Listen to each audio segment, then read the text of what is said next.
अस्सलाम वालेकुम dear students. पिछली बार हमने मेल रिप्रोडक्टिव सिस्टम की बात की थी और उसके ऑलमोस्ट सारे ऑर्गन्स हमने पढ़ लिए थे। बस एसेसरी ग्लैंड्स रह गए थे, तो आज हम एसेसरी ग्लैंड्स के बारे में पढ़ेंगे। एसेसरी ग्लैंड्स वो ग्लैंड्स होते हैं जो स्पर्म्स तो नहीं बनाते मगर ऐसा कुछ सिक्रीशन बनाते हैं जो स्पर्म्स के मूवमेंट और उनके एक्टिवेशन के लिए बहुत ज़रूरी होता है। और अगर ये सिक्रीट नहीं होंगे तो स्पर्म्स एक्टिवेट नहीं होंगे और स्पर्म्स के लिए एक तो फूड नहीं मिलेगा, बाकी चीज़ें नहीं मिलेगा, वो हम अभी थोड़ी देर बाद डिस्कस करने वाले हैं। तो ग्लैंड्स अगर देखें तो ह्यूमन मेल रिप्रोडक्टिव सिस्टम में 3 अहम ग्लैंड्स होते हैं। वन इज सेमाइनल वेजिकल्स, दूसरा आता है prostate gland and the third one is Cowper's glands, या इनको हम बोलते हैं बल्बोयूरेथ्रल ग्लैंड्स। शाबाश, क्या बोलते हैं? Bulbourethral glands. तो ये 3 तरह के ऐसे ग्लैंड्स हैं जो ह्यूमन मेल रिप्रोडक्टिव सिस्टम में पाए जाते हैं। ठीक है, तो एक एक करके इनका काम देखेंगे और थोड़ा सा ब्रीफ डिस्कशन, उतना ज़्यादा ही डिटेल में हमें नहीं पढ़ना है। So let's have an idea about all these. So first of all will talk about seminal vesicles.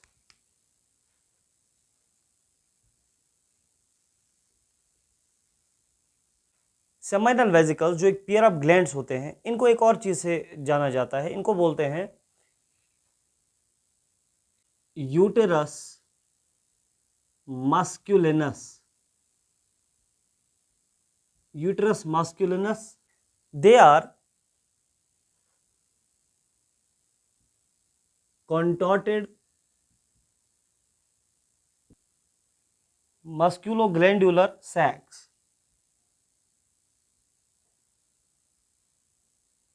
Glandular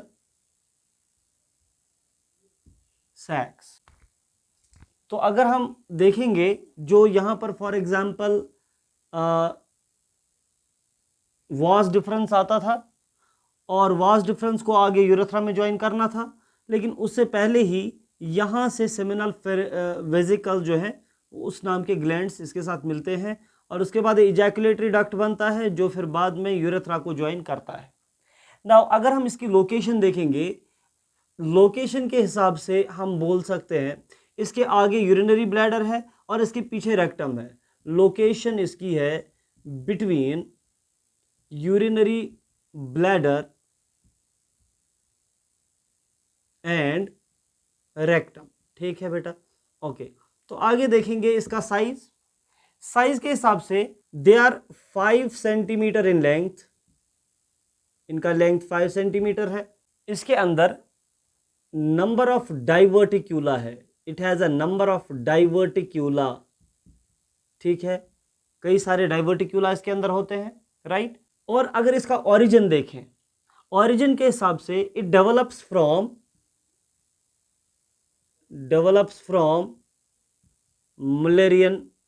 Wolffian duct, develops from Wolffian duct.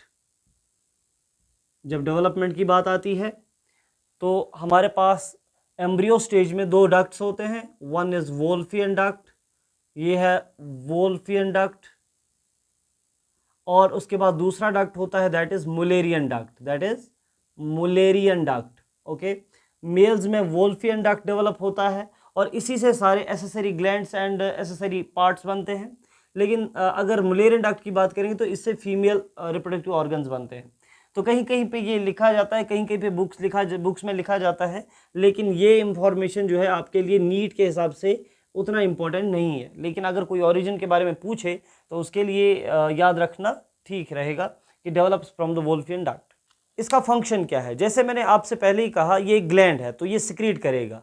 क्या सिक्रीट करेगा? देखिए बेटा, हमारे पास एक फ्लूइड जो है ये सिलेबस में पढ़ना है, that is semen. What is semen? देखिए, जब इजैकुलेट किया जाता है तो इजैकुलेट नहीं किए जाते ओनली स्पर्म्स, बल्कि स्पर्म्स के साथ एक फ्लूइड भी किया जाता है इजैकुलेट। उस fluid along with the sperms, उसको हम सीमन बोलते हैं। यानी ड्यूरिंग द क्वाइटस जो मेल इजैकुलेट करता है उसमें एक तो स्पर्म्स होते ही हैं, दूसरा उसमें एक लिक्विड कंपोनेंट होता है that's called as seminal plasma. शाबाश, that's called as seminal plasma. जो ये सेमिनल प्लाज्मा है उसका 60 से 70% जो है वो बनाता है seminal vesicle. So what is the function of seminal vesicle? It secretes fluid that makes up 60 to 70% of seminal plasma. अब हम देखेंगे सेमिनल फ्लूइड या सेमिनल प्लाज्मा या सेमिनल वेसिकल के सिक्रीट किए हुए फ्लूइड में क्या क्या है, what are the components of that fluid जो सेमिनल वेसिकल सिक्रीट करता है। सबसे पहले इसमें होता है फ्रक्टोस। इसकी सिक्रीशंस में सबसे पहले फ्रक्टोस बनता है, उसके बाद साइट्रिक एसिड बनता है, आइनोस्टॉल बनता है,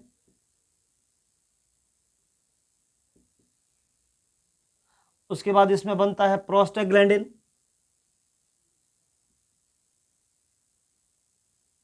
इसमें प्रोस्टाग्लैंडिन्स बनते हैं, फाइब्रिनोजेंस बनते हैं और इसमें कुछ प्रोटीन्स बनते हैं। यानी कहने का मतलब यह है सेमिनल वेसिकल ने एक फ्लूइड बनाया जिस फ्लूइड ने सीमेन का 60 to 70% कंप्राइज किया, मगर उस फ्लूइड में इसने सेमिनल वेसिकल ने क्या बनाया? सेमिनल वेसिकल ने सिक्रीट किया fructose, citric acid, inositol, prostaglandin, fibrinogen and proteins. Important आपके लिए फ्रक्टोज है, साइट्रिक एसिड है और प्रोस्टाग्लैंडिन्स है और फाइब्रिनोजेंस है, राइट। इनका काम क्या है? What is the function of fructose? Fructose किस लिए सिक्रीट होगा? आपको पता है fructose is an isomer of glucose, है ना। तो उस हिसाब से फ्रक्टोज का भी वही काम होगा जो ग्लूकोज का होगा, दैट मीन्स एनर्जी प्रोवाइड करना। देखिए, जिस वक्त फीमेल के जेनिटल ट्रैक्ट में मेल गैमीट्स डाले जाते हैं या वहाँ पर अगर ये इंसेमिनेट किया जाता है तो वहाँ स्पर्म्स को एनर्जी चाहिए, वो कौन देगा?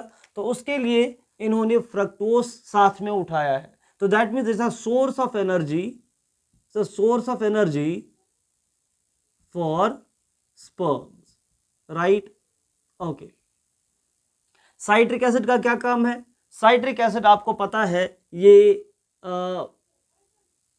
एटीपी जनरेशन में जरूरी है। तो एटीपी जनरेशन में साइट्रिक एसिड का इंपॉर्टेंट रोल है, तो इसीलिए वो भी साथ है। अगर एनर्जी की जरूरत पड़ेगी स्पर्म को तो उसके लिए एटीपी जनरेशन किया जाए। But prostaglandin is very important. All these are important obviously, but prostaglandin का काम क्या है? It causes reverse peristalsis, reverse peristalsis in females genital tract. During the coitus क्या होता है? During the coitus sperms can not move up और swim up to fast, okay, they have their own particular speed. तो अब क्या किया जाएगा? During the coitus female की तरफ से एक सपोर्ट मिलता है स्पर्म मूवमेंट के लिए, that is reverse peristalsis. Now what is this reverse peristalsis? Peristalsis तो हमने पढ़ा था 11th में भी और 10th में भी, जिसमें वेव लाइक मसल कॉन्ट्रैक्शन है इन द एलिमेंट्री कैनाल।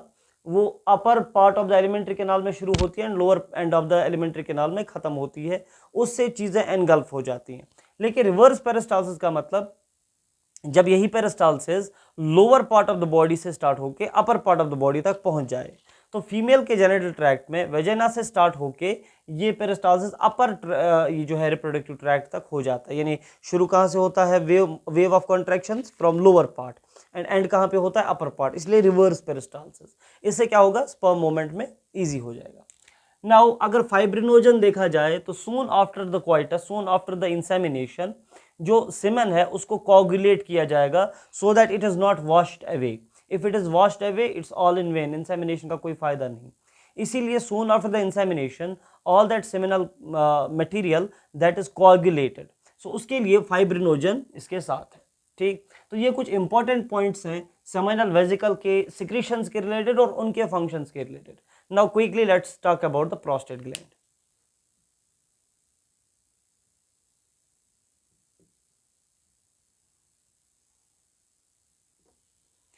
यहाँ इंपॉर्टेंट बात यह है कि seminal plasma, seminal vesicles they were 2 in number, यानी ए पेयर वाज देयर। अब यहाँ पर इंपॉर्टेंट बात यह है कि जो प्रोस्टेट है इट इज सिंगल, ये पेयर्ड नहीं है। तो हमने देखा था जो यूरिनरी ब्लैडर है, फॉर ए क्विक रिकैप, जो यूरिनरी ब्लैडर था, यूरिनरी ब्लैडर से यूरेथ्रा स्टार्ट होता है और यूरेथ्रा के साथ यहाँ पर ज्वाइन करता है इजैकुलेटरी डक्ट और यहाँ एक और इजैकुलेटरी डक्ट, राइट। और इसी स्पॉट पे यहाँ पर एक ग्लैंड था जो इसको कवर कर रहा था, और इसी ग्लैंड का नाम है प्रोस्टेट ग्लैंड। और ये जो प्रोस्टेट ग्लैंड है, it is a chestnut shaped gland, it is a chestnut shaped gland. And अगर इसका देखा जाए, इसका जो हाइट है, इसकी हाइट है 3 सेंटीमीटर, इसकी हाइट है। और अगर इसकी विड्थ देखे जाए तो वो 4 सेंटीमीटर है, इसकी विड्थ ज़्यादा होती है, हाइट कम। सो ये चेस्टनट शेप्ड ग्लैंड है, राइट। इसका जो कलर है वो ग्रेइश ब्राउन होता है, greyish brown colour, right. It inside it, क्योंकि यहाँ कोई अलग डक्ट नहीं है जो ओपन, यानी प्रोस्टेट ग्लैंड का कोई एक सिंगल डक्ट नहीं है जो ओपन होगा यूरेथ्रा में। It is covering the prostatic part of urethra. We have all discussed all these things, so इसीलिए मैं यहाँ पर उतना ज़्यादा डिटेल में नहीं जाऊँगा। सो यहाँ पर कोई एक डक्ट नहीं है जो प्रोस्टेट ग्लैंड से निकलता है और उसके बाद यूरेथ्रा में ओपन होता है, बल्कि यहाँ मैं आपको बता दूँ, यहाँ पर बहुत सारे छोटे छोटे डक्ट्स निकलते हैं। यानी प्रोस्टेट ग्लैंड में बहुत सारे छोटे छोटे डक्ट्स हैं जो ओपन होते हैं इनटू द यूरेथ्रा सेपरेटली। सो अगर बुक की माने तो यहाँ पर 30 to 40 ट्यूब्यूलो वैस्क्यूलर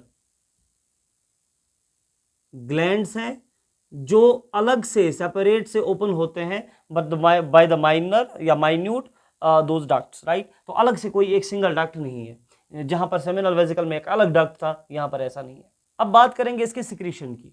इसकी जो सिक्रीशन होती है, it is milky in A whitish, it is milky and also it is alkaline.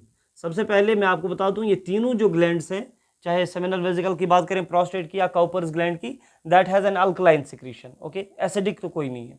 Now milky secretion which is alkaline, that is इसका पीएच जो है वो बेसिक है, अल्कलाइन है। और इसमें जो कंपोनेंट्स हैं, it makes up 20 to 30% of the semen, it makes up 20 to 30% of semen, okay. इससे पहले जो ग्लैंड पड़ा था सेमिनल वेसिकल, अभी मैंने बताया था 60 to 70%, 20 to 30% किसने बनाया, ये बनाया सिक्रीशन इस प्रोस्टेट ग्लैंड ने। नाउ ये 20 to 30% ऑफ द सीमेन जो है, इसमें क्या क्या चीजें हैं, व्हाट आर द कंपोनेंट्स। सबसे पहले इसमें आता है कैल्शियम, इसमें आते हैं फॉस्फेट्स, बाइकार्बोनेट्स, क्लॉटिंग एंजाइम्स, वो मैंने रीजन पहले भी बताया, क्लॉटिंग एंजाइम्स, प्रोफाइब्रिनोलाइसिन। अब फाइब्रिनोलाइसिन क्या है? फाइब्रिनोजन था जो कोगुलेशन कराता था, लेकिन कुछ वक्त के बाद, कुछ समय के बाद, यहाँ पर जो क्लॉट बना है या कोगुलम बना है, वो कोगुलम डिसॉल्व हो जाएगा और वहाँ से स्पर्म्स फ्री हो जाएंगे और वो स्विम अप करेंगे। So fibrinolysin is opposite to that of the fibrinogen. तो ये है सिक्रीशंस प्रोस्टेट ग्लैंड के। तो ये काफ़ी है प्रोस्टेट ग्लैंड के बारे में इंफॉर्मेशन। तो आगे आपको बताया जाएगा disease of male reproductive system, तो उसमें प्रोस्टेट से रिलेटेड प्रोस्टेटोमेगाली या इसी तरह से प्रोस्टेटाइटिस, ये चीज़ें आपको बताई जाएंगी। सो फिलहाल के लिए इतना प्रोस्टेट ग्लैंड के लिए काफ़ी है। तो आगे देखेंगे जो नेक्स्ट ग्लैंड है, that is Cowper's gland. So let's see the Cowper's gland. Cowper's gland का एक और नाम है, that is bulbo urethral gland. जो बल्बो यूरेथ्रल ग्लैंड है उसके बारे में मैं बताऊंगा। देयर इज अ पियर, जैसे फॉर एग्जांपल यहाँ से जो यूरेथ्रा है और यहाँ पर जो फॉर एग्जांपल अभी हमने बनाया था, ये इजैकुलेटरी डक्ट जो ओपन होते थे यूरेथ्रा में, और ऊपर से क्या था, प्रोस्टेट ग्लैंड था, शाबाश, ओके। उसके बाद नीचे, जब प्रोस्टेट ग्लैंड से नीचे जाते हैं, 4 to 5 सेंटीमीटर नीचे जाएं, 4 to 5 सेंटीमीटर नीचे, here is a pair of yellow colored glands, and that pair of yellow colored glands is what we call as Cowper's glands। और ये जो है they are about 1 centimetre in diameter, इनका diameter कितना है, 1 centimetre each. अब ये जो फॉर एग्जाम्पल काउपर्स ग्लैंड है, इनका काम क्या है, their secretion is mucoid and alkaline. ये अल्कलाइन सिक्रीशन तो है, मगर साथ में म्यूकस इसमें ज़्यादा होता है। So what is its function, इसका काम है lubrication during coitus, lubrication during coitus, coitus के दौरान ये करेगा lubrication of the male penis. Okay, तो इस तरह से जो तीनों ग्लैंड्स ने बनाया, चाहे आप कॉपर्स ग्लैंड की बात करेंगे, प्रोस्टेट की बात करेंगे या सेमिनल वेसिकल की बात करेंगे, इन तीनों ने कंबाइंडली एक फ्लूइड बनाया जिसका नाम क्या था, जिसका नाम था सीमेन या सेमिनल प्लाज्मा, सेमिनल प्लाज्मा। और मैंने कहा सेमिनल प्लाज्मा प्लस स्पर्म जब बात करते हैं तो इसी पूरे कंपोनेंट को बोलते हैं, ये क्या है, ये है सीमेन, राइट। ओके, सो स्पर्म्स तो पता ही है, सेमिनल प्लाज्मा की हमने बात की, इसमें क्या क्या है, कैल्शियम है, फॉस्फेट्स हैं, इसी तरह से बाइकार्बोनेट्स हैं, इसी तरह से साइट्रिक एसिड है, इसी तरह से फ्रक्टोस है, इसी तरह से बाकी चीज़ें जो भी हमने फाइब्रोनोइजिन से फाइब्रोलाइसिन से प्रोस्टाग्लैंडिन्स तक डिस्कस किया, वो सब कुछ है component of seminal plasma. Now seminal plasma plus semen, ये स्पर्म, ये टोटल बनता है हमारा जो जिसको हम सीमन बोलते हैं। सीमन जो है उसका पीएच जो होता है, अभी तक हमने सब कुछ अल्कलाइन देखा, तो pH will be 7.3 to 7.5, right. एक और इंपॉर्टेंट बात आपको बता दूं, दैट इज इसका अमाउंट कितना होता है, कितना सिक्रीट होता है। देखिए, पर इजैकुलेट, इजैकुलेट का मतलब होता है how much a male ejaculates during the coitus, एक टाइम के क्वाइटस में कितना इजैकुलेट होता है, that is about 4 to 5, sorry that is about 3 to 4 ml, millilitres. और इसमें कितने स्पर्म्स होते हैं, 200 to 400 million sperms, 200 to 400 million sperms. क्योंकि पर ml अगर हिसाब से देखा जाए तो कुछ बुक्स में पर ml के हिसाब से लिखा होता है, तो 80 to 100 मिलियन स्पर्म्स होते हैं पर ml ऑफ द इजैकुलम और पर ml ऑफ द सीमेन, ठीक है। ओके, सब कुछ हो चुका है इसके बारे में। Now we are all set to talk about the female reproductive system, but before that we will have a quick idea about the diseases of male reproductive system, and also whatsoever the questions have been asked so far in NEET about this very particular thing. So till then, stay blessed. Assalamu alaikum.